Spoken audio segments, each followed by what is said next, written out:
Yes, ma'am.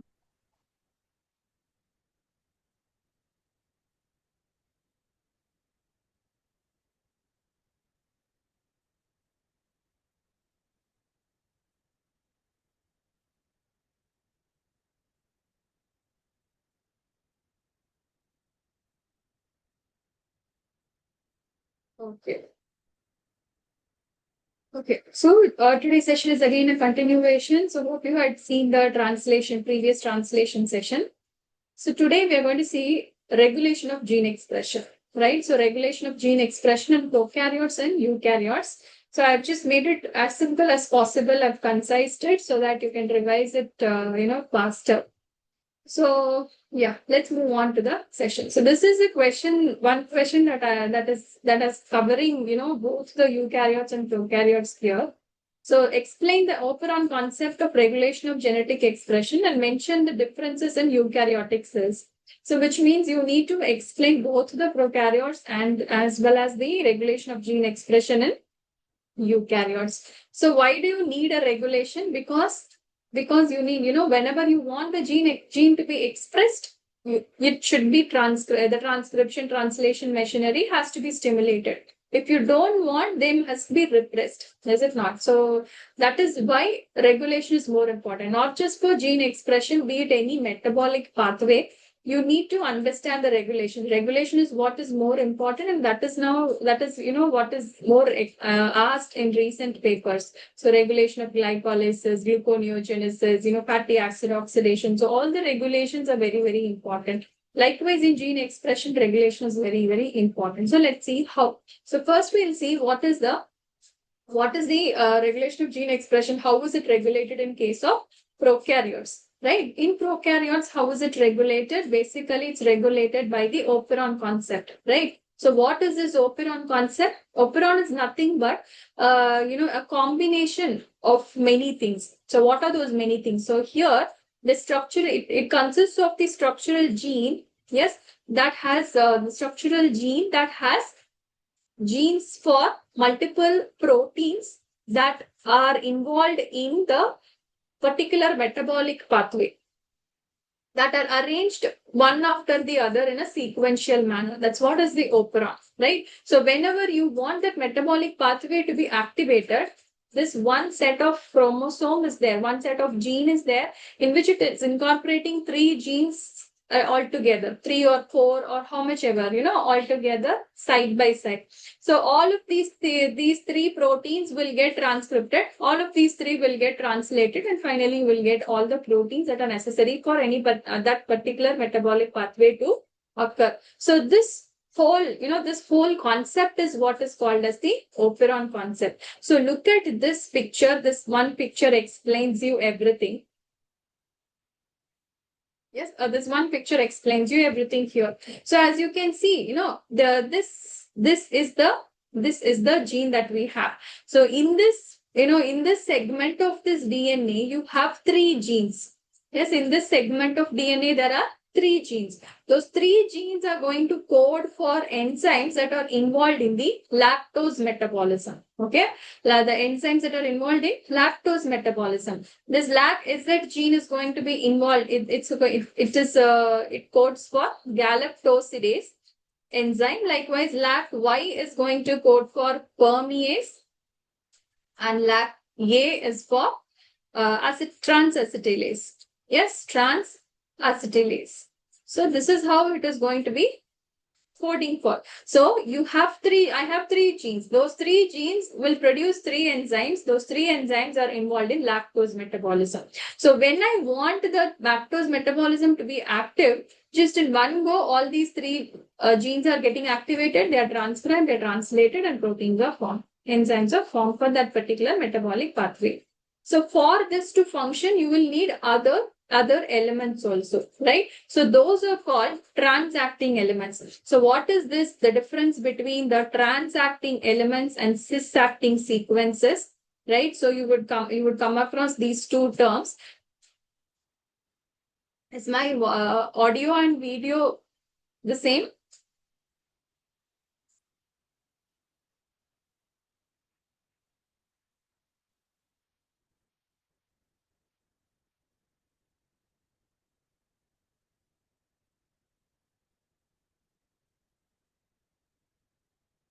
Okay, okay.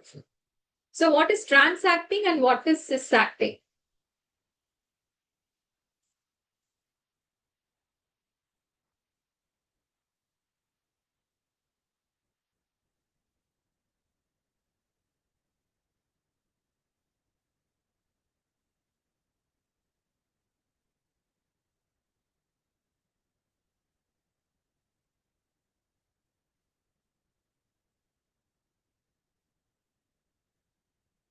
So what is transacting and what is cisacting is what we need to know. Cisacting sequences or those sequences that are helping in the gene expression, and that will be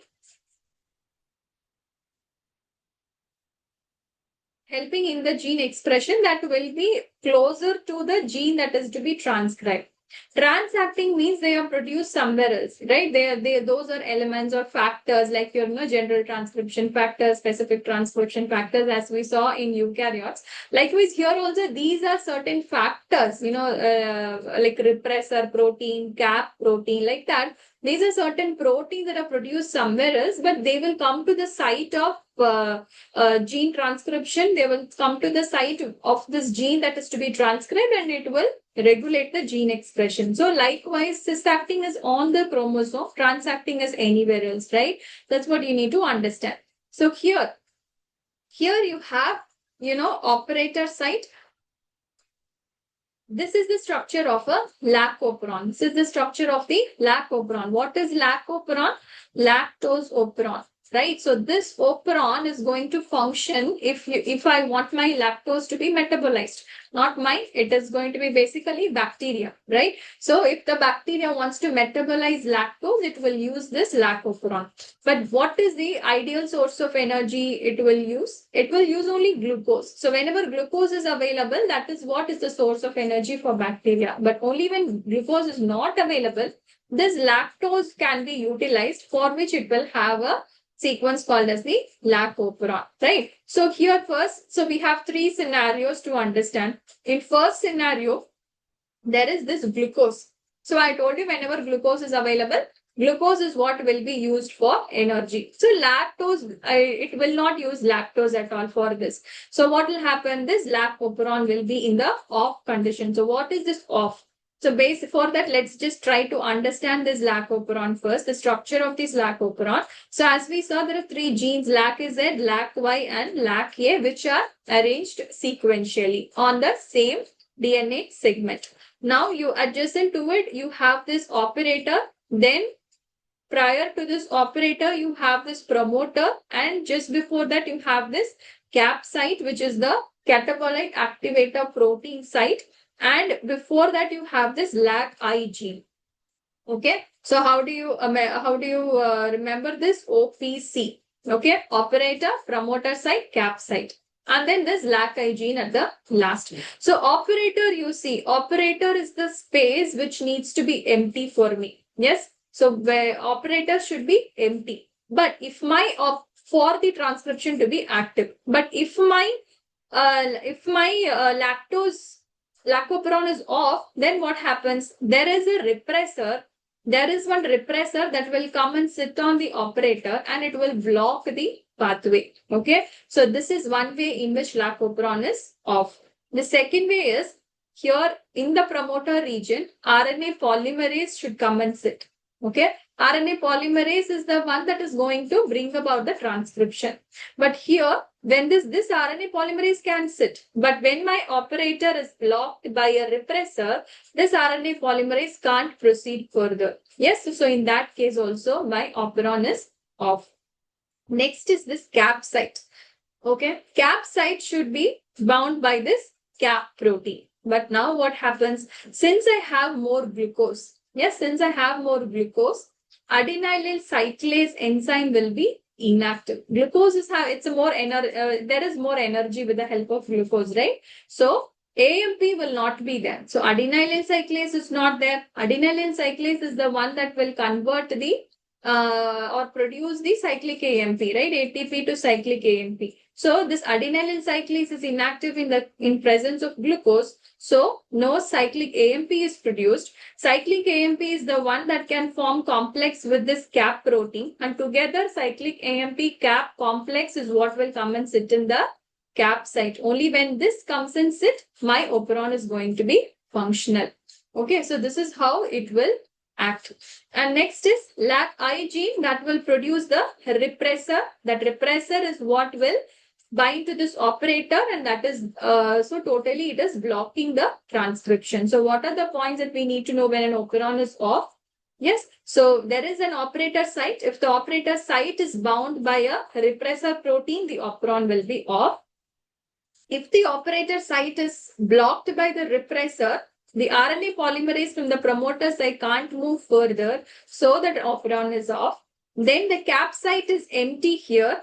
Okay, the cap site is empty here. I want the cap CAMP complex to sit in the cap site for my operon to be functional. But now it will not be sitting in the cap site because in the presence of glucose, there is no adenylyl cyclase. There is no adenylyl cyclase for producing cyclic AMP. The cyclic AMP and hence the complex is not formed. So the cap site is empty here. So my operon is off. And I also have this LAC-I gene that is going to produce repressor. There is no inhibition for this repressor to go and block this operator site. Understood? So this is what happens all throughout. Yes, this is what happens all throughout. So the operon is off. Now let's try to understand what happens when operon is on. So when does the operon be on? The operon will be on whenever I have lactose and I don't have glucose. Yes, so I don't have glucose, only then my lactose will be metabolized. When I have glucose, glucose is the first priority. Okay, so now there is no glucose. So in the absence of glucose, can there be adenylyl cyclase? Yes. When there is adenylyl cyclase, yes. When there is adenylyl cyclase, can there be cyclic AMP synthesis? Yes. So cyclic AMP can bind with cap. Yes. So this complex is formed. So the cyclic AMP binds with the cap and this complex is formed. Now this complex can go and bind with the cap site, right? So that is one point. Then I have lactose with me. So that lactose is going to produce something called as the allolactose, and that allolactose is going to bind with this repressor and it is going to make that repressor inactive. So when the repressor is inactive, this repressor will not bind with the operator site. When it doesn't bind with the operator site, now the operator site is going to be free for me, right? So when the RNA polymerase binds with the promoter, it is free. The operator site is free, so it can move across and bring about transcription. Understood? So this is what is happening.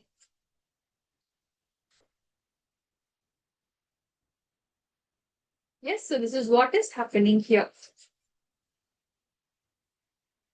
So now this LAC-Z, LAC-Y and LAC-A will produce its specific enzymes, and those enzymes will be involved in the lactose metabolism, and lactose metabolism will be used up here, right? So this is what is happening. Okay, so when the operon is on, what are the conditions? The operator site is free because lactose is suppressing lactose is producing allolactose, and allolactose is making this repressor inactive, so it is not binding with the operator here. So the operator is empty. Since the operator is empty, the RNA polymerase that is binding with the promoter can be freely moving, so it can transcribe. And for it to be functional, for the RNA polymerase to be functional, you want the cyclic AMP cap protein to bind with the cap site. So that is also that. So these 3 points are have brought about transcription, and LAC-operon is on. Now the third scenario is when the glucose is also present, lactose is also present. Whenever glucose is present, glucose will only be used up even if lactose is present. So now what can happen? It can, there will be a small amount of conversion of this lactose to allolactose that can repress, and some expression of the genes can happen. Yes. So it is not very, you can't say whether it's on or off. Some amount of conversion of this lactose to allolactose can happen, but this cap site will not be bound with this cyclic AMP cap because you have glucose. Okay, so overall it makes this operon off. Okay, so these are the three scenarios in which you need to understand, of which the first two at least you must know. So when lactose is present, glucose is not present, what happens? When lactose is absent and only glucose is present, what happens? Yes, so these two scenarios are very important for us to understand, right? So this is the operon concept which takes place in the prokaryotes. But do you think it will take place in eukaryotes as well? No, right? In eukaryotes, what will happen? So only at the level of transcription, yes, only at the level of transcription, this regulation is happening in case of prokaryotes. But for eukaryotes, at different multiple levels, the regulation is going to take place, right? So what are those multiple levels? At the level of DNA, at the level of transcription, at the level of post-transcriptional modifications, at the level of translation. So in all these levels, the regulation is going to take place. So let's just see, I just have these two slides only. Yes, it is, I've just made it as simple as possible. Okay, so with this, we will cover the maximum points. Okay, so at the level of DNA, the first point is chromatin remodeling. So what do you think is chromatin remodeling? Yes, if you know the answers, just keep typing in the chat box, guys. Yes, what is chromatin remodeling? Yes, you know there are two, we have already discussed, right? We have two different forms. Yes, euchromatin and heterochromatin. Yes, we have already discussed the structure of euchromatin and heterochromatin, is it not? So what is this heterochromatin and euchromatin? Euchromatin is where the transcription is active. Heterochromatin is where the transcription is inactive. Why? Because in heterochromatin, the DNA is tightly packed, right? It's densely packed and there is no space for the transcription factors to act on it, and hence transcription doesn't happen. So DNA is tightly packed and it is not free for transcription. Whereas in euchromatin, it is transcriptionally active form in which there is in which the DNA is loosely packed. Okay, so the histone DNA interactions are reduced in this case. That is what makes the transcription to be active. So gene expression to be active. So this is what is chromatin remodeling. So at the level of DNA. So how do you modify the histones? That is what is important here. So how do you modify the histones? So look at this one here. Yes, look at this, look at the A. Okay, look at the A picture. So what has happened here is, there is methylation of the CG islands. Is it not CG? CG bases. There is methylation of the cytosine of this CPG. That is what you should understand. So there is CPG island methylation. Yes, there are multiple areas in which, CG is repeated. So these are found on the promoter regions. So in between, the C and G are bound together, linked by phosphate bond. That's why it's denoted as P. So here you have CPG islands and cytosine of this is going to be methylated, right? So hypermethylation is going to inhibit the transcription. Hypomethylation is going to activate the transcription. So hypomethylation is involved in activating the transcription. So that is what you should know here. So on the promoter region, you have methylated CPG islands. So hypermethylation inhibits transcription. Hypomethylation activates transcription. So this is one way in which your chromatin is remodel. The second one is histone modifications. Histone modifications, you have acetylation, methylation, phosphorylation, ribosylation. So you have different modifications. So what is acetylation? So usually the histones have so much of lysine residues that gives them the positive charge, and DNA is negatively charged. So this is what makes these histone and DNA tightly packed. That's how they both are bound together. But what if I reduce the positive charges on the histone by acetylating?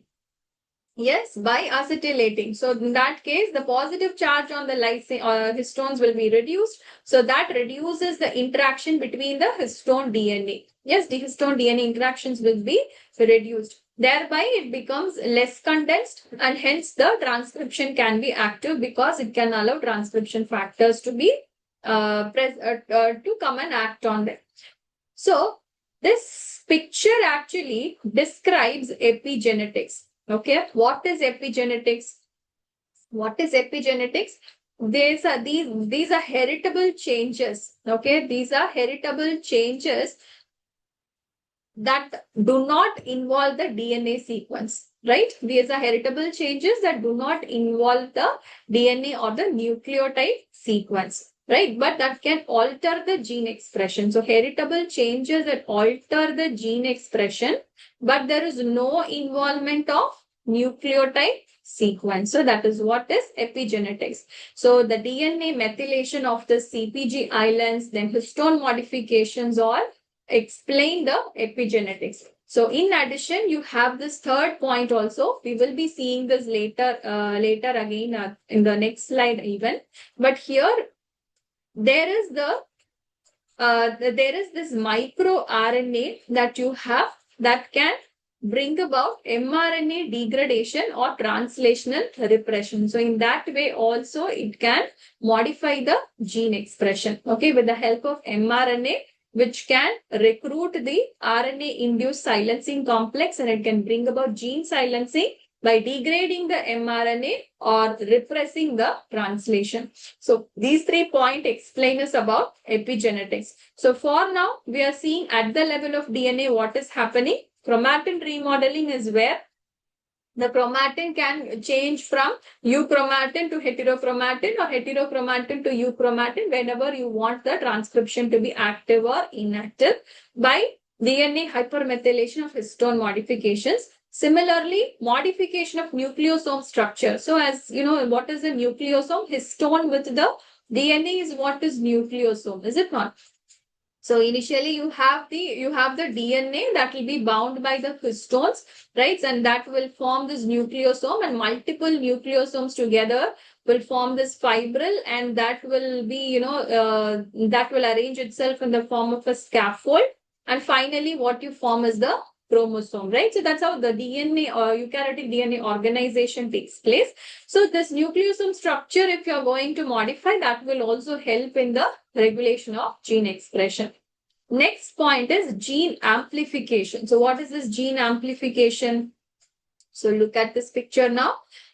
If there is one copy of gene, there is one gene product. If there are multiple copies of gene, then there will be multiple gene products. So that's the concept here of this gene amplification, right? So whenever you amplify, you are going to get multiple products. So this gene amplification is much more active in the developing age, right? So whenever the cell division is taking place for the, for the growth and development, in that case, there is gene amplification.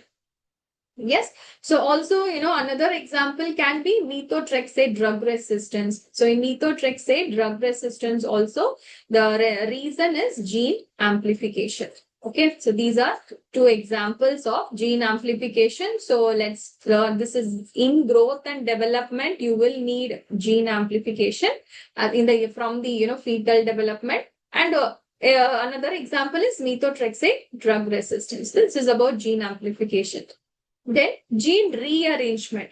Gene rearrangement means what? Example is going to be the antibody diversity. What is the example? Antibody diversity. Suppose you have in your lifetime, you're going to get exposed to multiple antigens, right? So to multiple antigens, you will produce multiple antibodies that are specific to those multiple antigens. And not just that, if you produce IgM towards any particular antigen, you can also produce IgG to the same particular antigen. So that kind of diversity also you can show. And similarly, you have many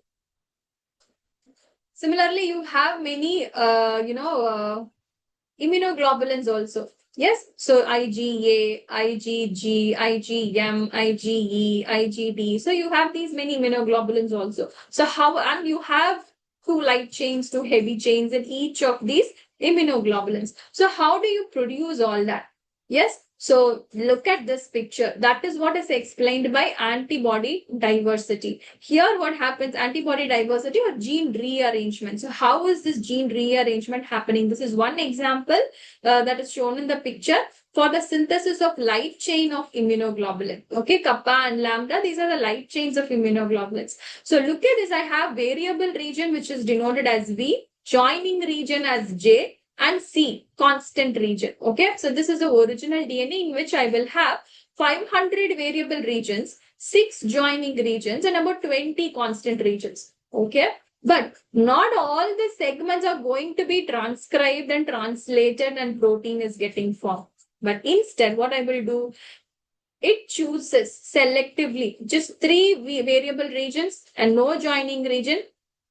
One joining region and one constant region. So these are getting rearranged. Okay, only certain segments are getting rearranged and that is getting transcribed and then translated to form the light chain of immunoglobulin. Similarly, the other chains also.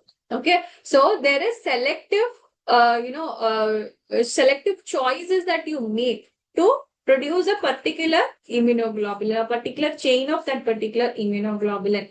So this is what is gene rearrangement. So that happens. So you just have one original DNA in which you have many variable regions, many joining regions, many constant regions. This is about light chain. When you talk about heavy chain, you also have something called as the D region, diversity region. Okay, so you have multiple copies, but not copies, but multiple segments in which I will choose only few segments and I will make a rearranged DNA, after which that DNA will get transcribed and translated to produce a protein. So that's how, wide range of immunoglobulins I'm able to produce. So that is what is gene rearrangement. Then you have something called as mobile DNA elements that are also helping out in regulating the gene expression. These are otherwise called as transposons, okay, or jumping genes, right? And these are brought about by enzymes called as transposase.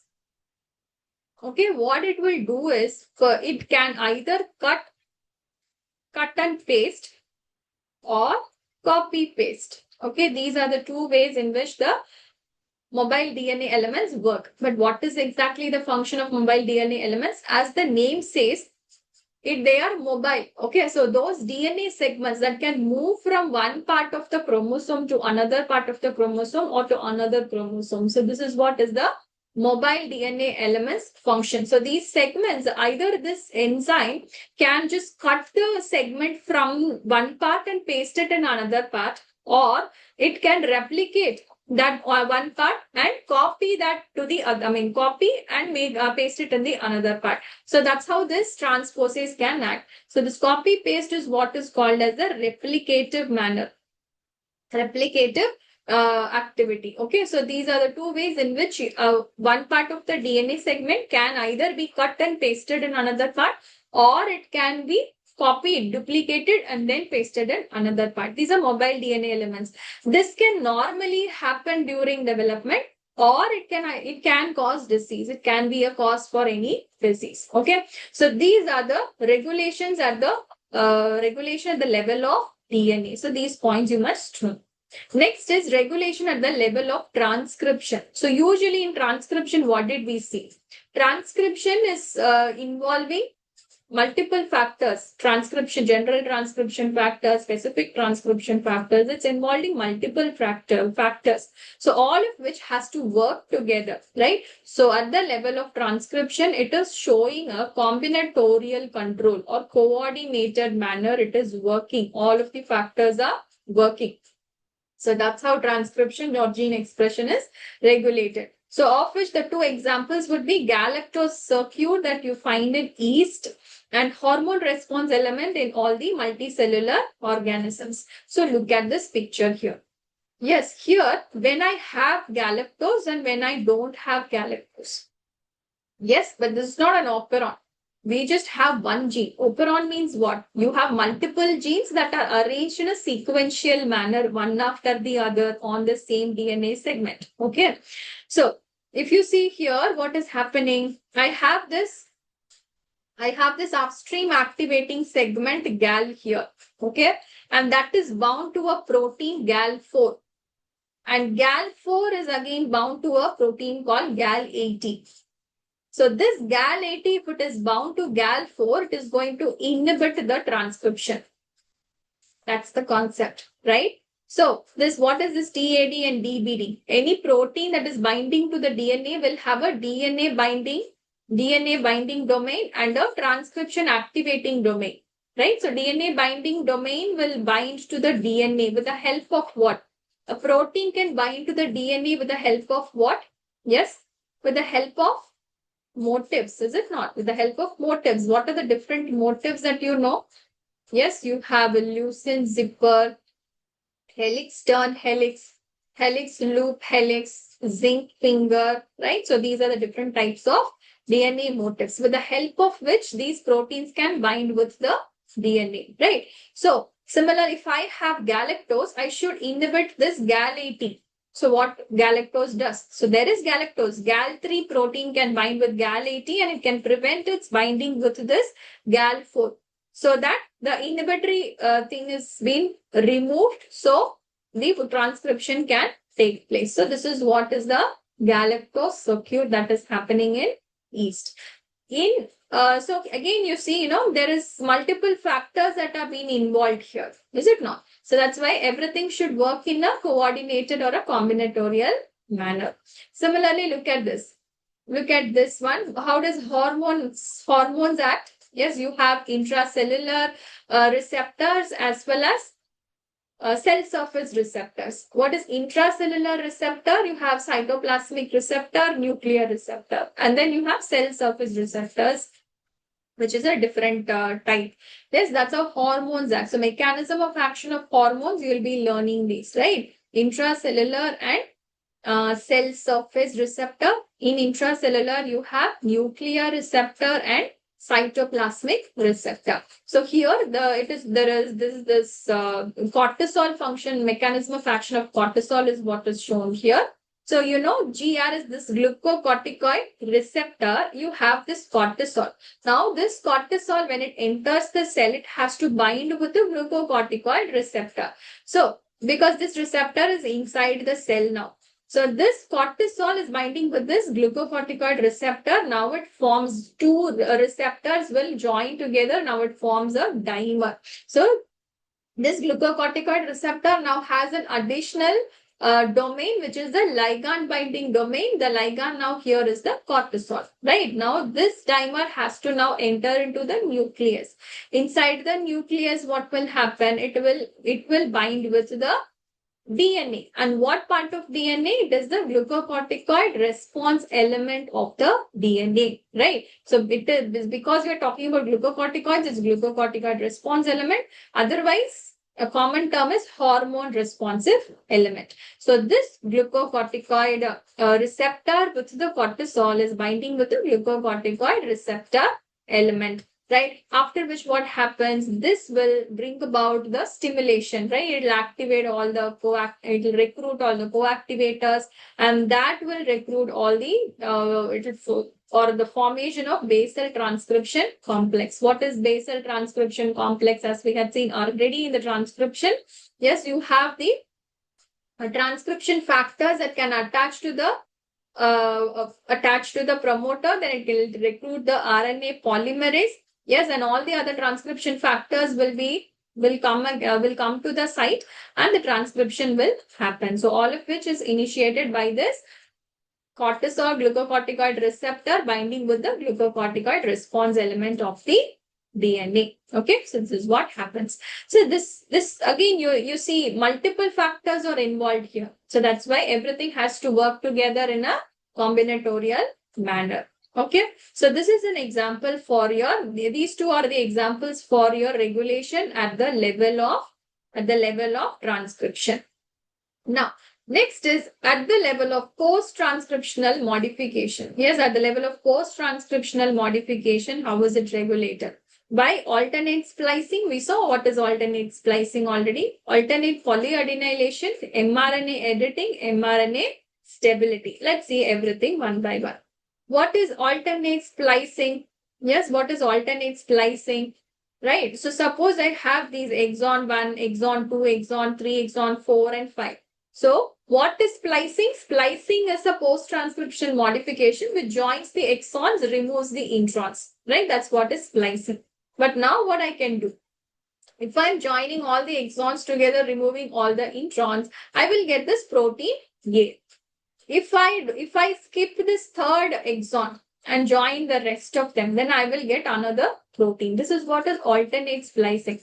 So either I can skip an exon skipping, or I can retain an intron retention. Yes, or in the splice segment, what do you have? You have a splice acceptor site and splice donor site, right? So there can be any modifications of the splice acceptor site or donor site. In that case, also we will get a different protein. So how is it useful? Example is in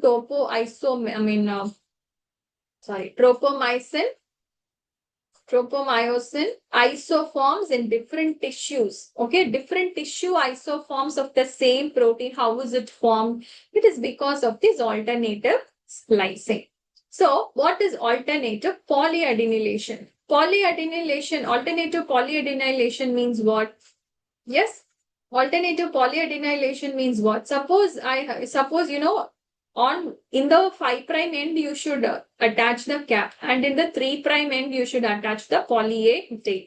But what again you have exons, introns and all, right? So in the 5' end, 3' end, after which the splicing is going to happen. But if this poly A tail, if you are going to attach anywhere in between, that is going to produce a new protein. Suppose I attach this poly A tail here. Yes, I will get a different protein. In the intron, in between the intron, I'm going to get a different protein. Or suppose if I'm going to attach the poly A tail in the front itself, just after the capping, it is going to give me a different protein. Or if I'm going to attach the poly A tail in the intron or in between the exons, then I will get a different protein. So anywhere along the chromosome, not at the end or the 3' end, anywhere if I'm going to attach this poly A tail, I'm going to get a different protein, right? So that's what is alternative polyadenylation. Next is mRNA editing. So what is this mRNA editing, guys?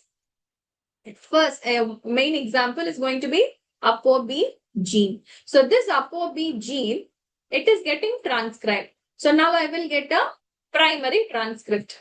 But in intestine, what happens? In liver, what happens? That is what describes as the mRNA editing. Because I have produced this mRNA, but in intestine, this mRNA is going to undergo editing process, wherein the CAA is going to get converted to UAA. What is UAA? UAA is nothing but a stop codon, right? It's nothing but a stop codon. So this, with the help of what is the enzyme that's necessary for this? Cytidine deaminase. Cytidine deaminase only converts this cytosine to uracil. Okay, deamination only produce C to E. So now stop codon is introduced in between because of this alteration. So that is what produces ApoB48. Okay. Similarly, in liver, what happens? No editing is going to take place. So the entire mRNA, ApoB mRNA is going to get translated and forming the protein ApoB 100. Okay. So in the ApoB 100 is in LDL and VLDL, whereas ApoB 48 is incorporated in chylomicron. Yes, it's incorporated in the chylomicron.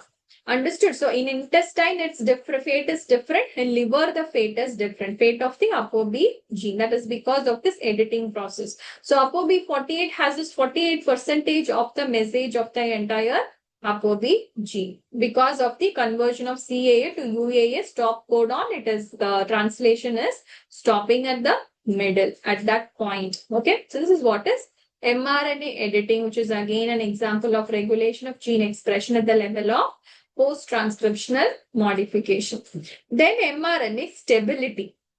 Why do you want to know about this mRNA stability? The one example is going to be iron metabolism. Okay, one example is they are talking about iron metabolism.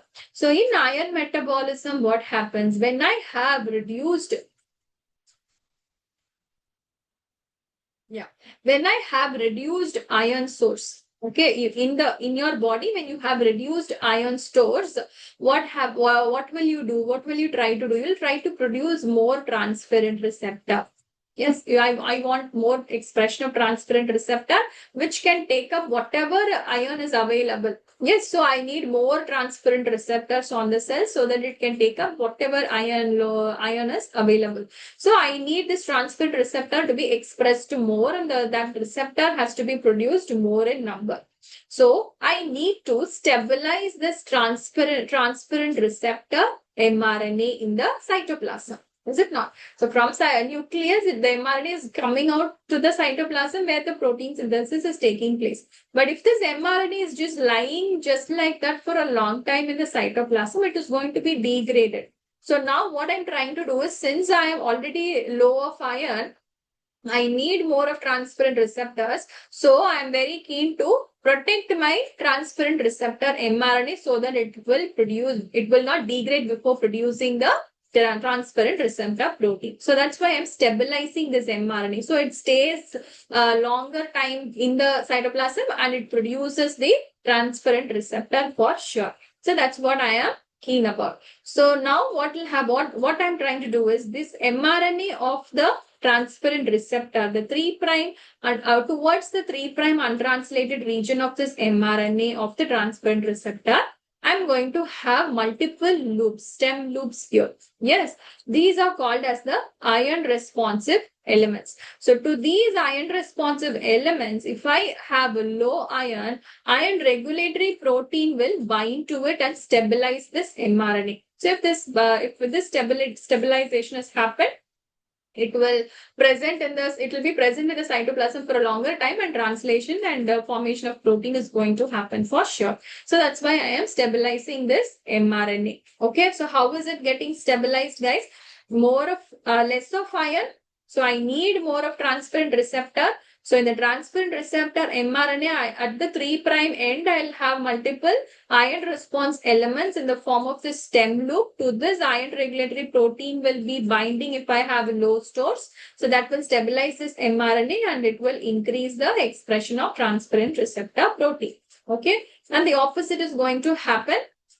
Then I have more iron stores. More iron stores, I don't want that much of transferrin receptor, right? So in that case, there can be endonucleolytic degradation. Iron regulatory proteins will not bind here because there is more iron.